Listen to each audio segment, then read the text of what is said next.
This is Checkup on the Radio.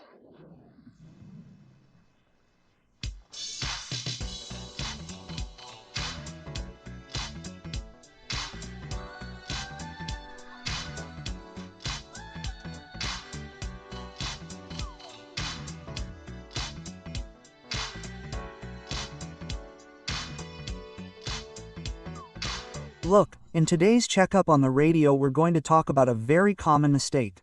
Thinking that elderly people only have diabetes, right? They only have diabetes. Often, when a diabetes diagnosis appears, other important conditions go unnoticed, and this can increase risks and make treatment more difficult. So, how do we care for the elderly in a complete and safe way? Let's find out now here on the Checkup on the Radio segment with geriatrician Dr. Belisio Neto. Good morning, Dr. Belisio. Welcome to our program. Good morning, Marcos. Good morning, Geraldo. Good morning to all our dear listeners and internet users. It's a pleasure, a joy to participate here on the Checkup on the Radio segment again this Tuesday, and once again, talking about a very important and relevant topic in geriatrics, and with the title, it's very interesting that diabetes isn't just about managing sugar. It's about managing sugar, but often about managing high blood glucose. You might even beat diabetes, but you often lose the elderly patient.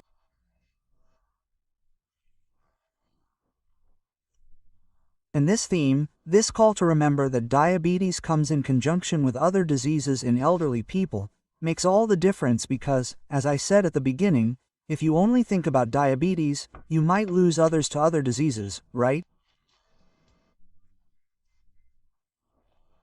We know that the elderly have more comorbidities than young adults, right? They have more hypertension, they have more depression, they have bone problems, they have osteoporosis, they have dementia, they have several other comorbidities that go together in diabetic patients, and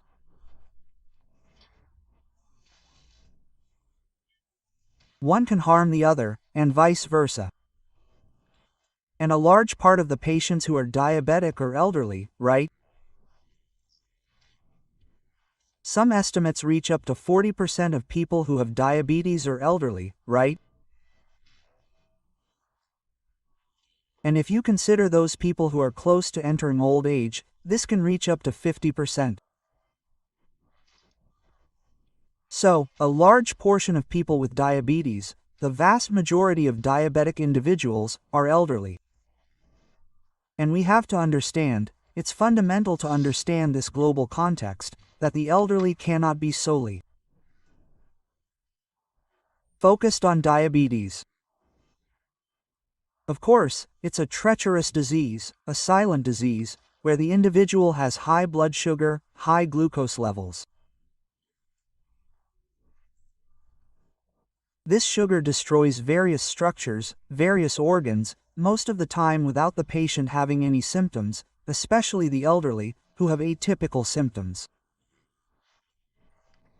The classic symptoms of diabetes are excessive hunger, excessive thirst, frequent urination, and weight loss. But in the elderly, these are not so prevalent. So, it's a silent disease, a very serious disease, and a risk factor for amputation, blindness, and kidney failure, with patients reaching end-stage renal disease requiring dialysis. It causes heart attacks and strokes. So, this disease is extremely treacherous, and we have to take good care of it. But, we have to think especially about the elderly, who are the population most affected by other diseases. They need to know that they have diabetes, but that they can fall, break things, that they can have depression, that diabetes can facilitate urinary incontinence. Diabetes medications can have some adverse effects in elderly people who already have other comorbidities. Diabetes is a risk factor and is very impactful for Alzheimer's disease.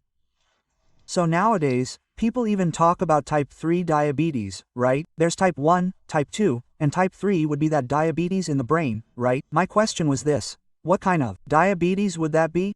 High sugar, high glucose, destroys neurons, and this causes neurodegenerative diseases.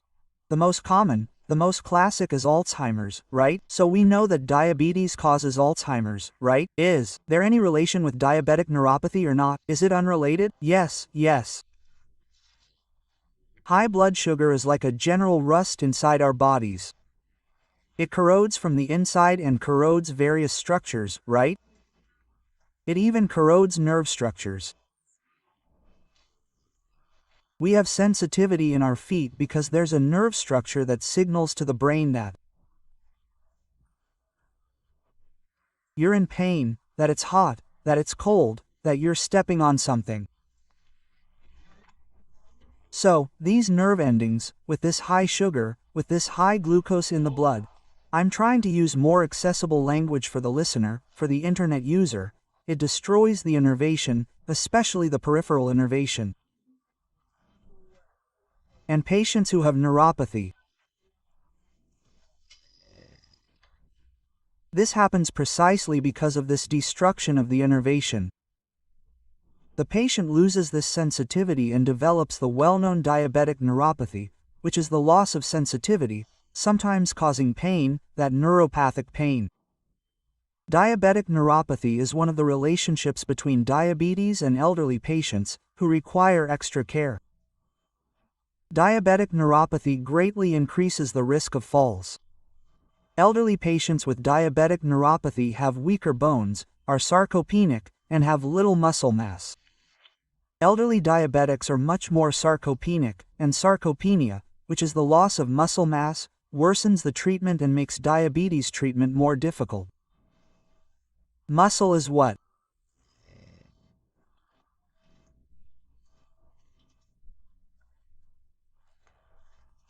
Makes insulin work. It's in the muscle that there's a receptor that, when expressed, transports blood sugar into the muscle. So, the more muscle mass, the better the diabetes control. Therefore, elderly people with little muscle mass have more difficulty treating diabetes, and diabetic patients generally have less muscle mass.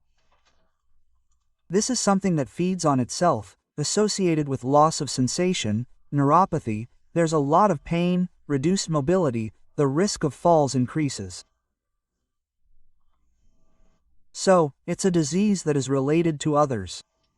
We've already talked about Alzheimer's, which increases the risk of Alzheimer's. We've already talked about diabetic neuropathy. We've already talked about falls. We've talked about several other situations, including one I just remembered, a patient of mine here in Keiko. Even if the family is listening, they'll remember. It's a patient who has Alzheimer's disease already in a moderate stage, and at noon, the family took a nap. They take excellent care of her, very well cared for. But that day, at lunchtime, the family went to take a nap and she ran away from home. So, the family stayed until midday. She's an embroiderer, she didn't usually walk barefoot at home, and she ran away barefoot, right? Midday, the sun in Keiko, you know how it is, right? They found her almost 1 kilometer away, after a lot of searching, sitting down with her feet all burned like this, but a burn. That happened in August, right? And it's been 3 months and she still has wounds on her feet, they're all still healing, but all open. So, this diabetic, insulin-dependent patient lost feeling in her feet due to neuropathy. And Alzheimer's caused her to run away from home. She had one and was a patient who was well compensated for the Alzheimer's, but that day she ran away, went out barefoot, because she had the habit of being an embroiderer, and burned her feet like this, a burn, you have to see it to believe it, a whole series of coincidences. A family that takes good care of someone on that day, gave this. So, you see how there's a relationship, right? They lost sensitivity, they don't feel pain, they don't have sensitivity in their feet, so they didn't feel the burn. And there's the relationship between diabetes and other diseases, that's why the elderly person can't just be. The family can't just focus on. As I said, you might even win, if you focus too much on diabetes, you win against diabetes, but you can lose, the elderly patient. And at some point, has medicine already made this connection between Alzheimer's and diabetes? Yes. That's well established, right? It's even a risk factor, one of the 14 risk factors for Alzheimer's dementia. Diabetes is a risk factor.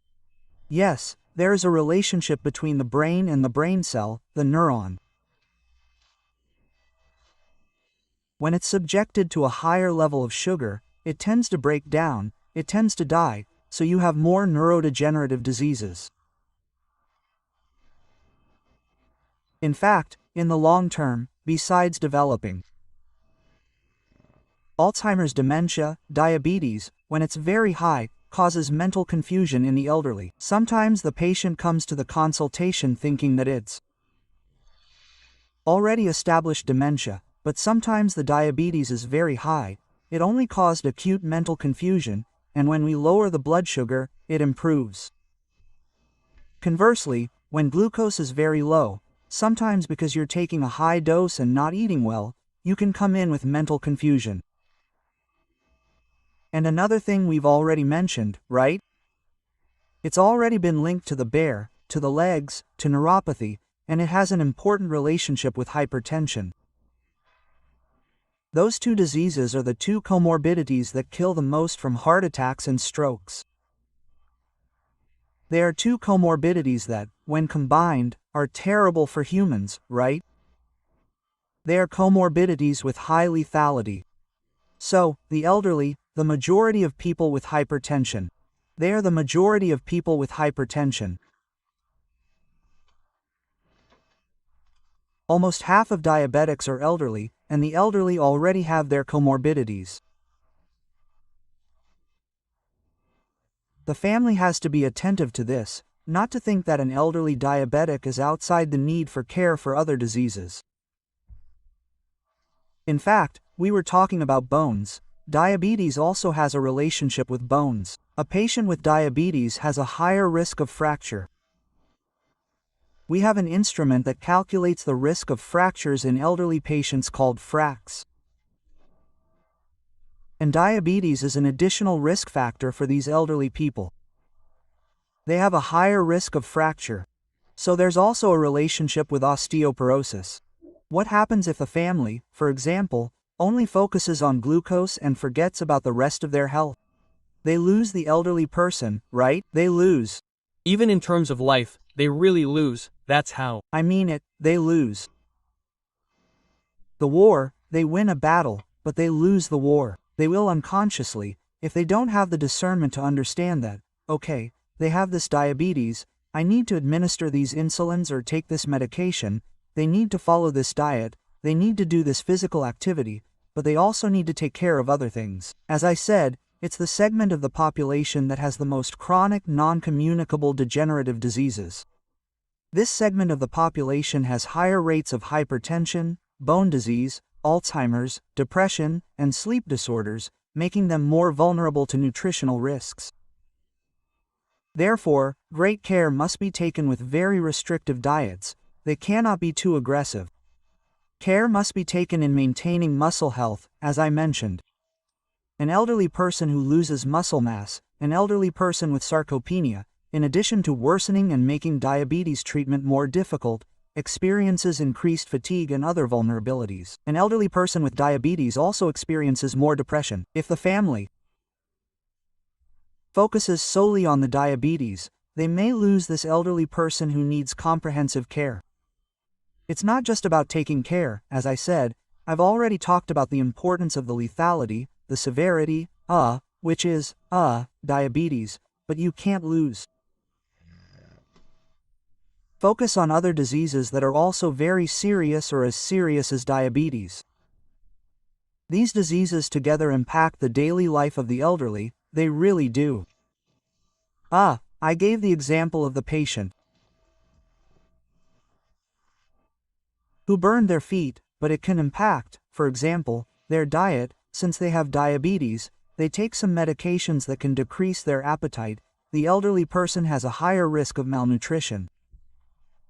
So, it impacts their daily life. It impacts their daily life because when diabetes is uncontrolled, they urinate more. That elderly person who has urinary incontinence, they go to the bathroom more often, they lose more urine, they have a higher risk of slipping on urine and falling, breaking something, they have a higher risk of urinary tract infection. Diabetes increases the risk of infections in general, and urinary tract infections are more common in diabetic patients. In daily life, if they lose sensitivity in their feet, they have difficulty keeping sandals on, and they might fall off. If it's a more diffuse neuropathy affecting the hands, they lose strength and become weaker. Elderly diabetics experience increased weakness and less energy. Who doesn't know those diabetic people who constantly complain, "Oh, I'm always weak and tired." These people experience a daily impact, feeling less energy and even having less physical activity. Some elderly people have more limitations in their mobility, and their daily mobility is reduced. These elderly individuals also have a higher incidence of emotional disorders, including depression. And we know that depression causes the patient to not adhere well to treatment. They become demotivated to follow the diet, demotivated to do physical activity, demotivated to take the medication. They become demotivated, thinking, "Oh, it's too much medication, this disease is this, it's that." So they have a higher incidence of depression, and depression hinders the treatment of diabetes. So, in daily life, from diet to urination, to emotional and nutritional issues, the impact is very visible, very noticeable in daily life. We have a question on our WhatsApp 992053030. Dr. Bailey's, my father has diabetes and constantly complains of dizziness. Could this be something other than high blood sugar? Dizziness in diabetes, right? Well, as I always say when I talk about dizziness, I like to say that dizziness in the elderly rarely has just one cause, right? Usually there are 2 or 3 causes. Of course, there's that main cause, that major cause, right? This dizziness is mainly due to that, but it's facilitated by other causes of dizziness. So, in a patient with diabetes who complains of dizziness, we have to consider that it could be that their glucose levels aren't well controlled. Hyperglycemia facilitates dizziness. It could be that these glucose levels are more controlled than they should be, causing hypoglycemia, dropping glucose too low. Some medications for treating diabetes can cause dizziness. A classic example is SGLT2 inhibitors, like empagliflozin. These are 2 very commonly used and useful medications that work to treat diabetes, but they also protect the kidneys and act in the treatment of heart failure. However, these medications have adverse effects, which in the elderly must be weighed against the risks.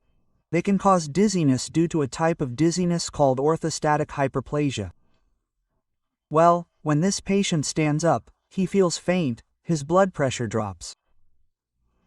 So, medications can cause dizziness, levels, poorly controlled diabetes can cause dizziness, diabetes that is more controlled than necessary can cause dizziness, and problems in the structure that supports our base, in the feet. Diabetes causes loss of sensitivity, so he loses the sense of perception of his feet, sending that signal to the brain and performing the function of balance, since he has lost the innervation structure. So he has more imbalance due to autonomic dysfunction, due to the neuropathies of the lower limbs themselves. So, there is more dizziness, as I said, for various reasons. We need to find the cause that is most likely causing this dizziness, but remember that there are probably other factors. We need to check his medication, see if his leg muscle mass is okay, if he doesn't have sarcopenia, if he doesn't have neuropathy, which is what maintains his balance. Yeah,